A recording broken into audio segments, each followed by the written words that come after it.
नाशिकच्या पंचवटीत jogging track असलेल्या Shrikrishna garden समोर साकारलाय 7 मजली देवीदास हाईट प्रकल्प। मग येताय ना आजच आपला फ्लॅट बुक करायला देवीदास हाईट्स मध्ये।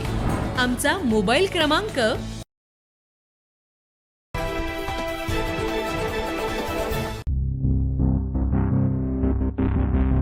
नाशिकमध्ये बुधवारचा बाजार क्षणात जलमय झाला। दर आठवड्याप्रमाणे काल दुपारी रामकुंड परिसरातील गौरी पटांगण म्हसोबा मंदिराजवळ विक्रेत्यांची कसरत सुरू होती। त्याप्रमाणे खरेदीदारांची मोठी रेलचेल होती। मात्र अचानक पळापळ आरडाओरड सुरू झाली, कारण वाघाडी नदीनं रौद्र अवतार घेतला आणि डोळ्यादेखत विक्रेत्यांचा माल वाहून गेला।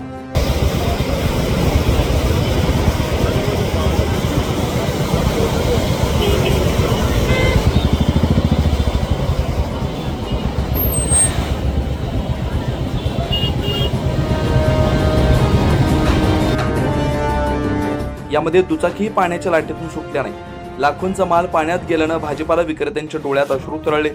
काल दिवसभर शहरावर काळे ढग होते, मात्र प्रत्यक्षात पाऊस झाला नव्हता।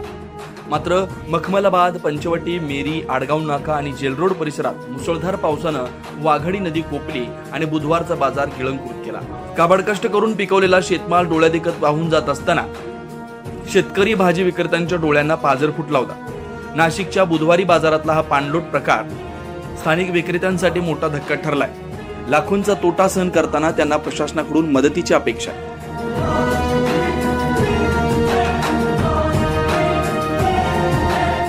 9 न्यूज महाराष्ट्रासाठी प्रतिनिधी अमोल वाघमोडे, नाशिक।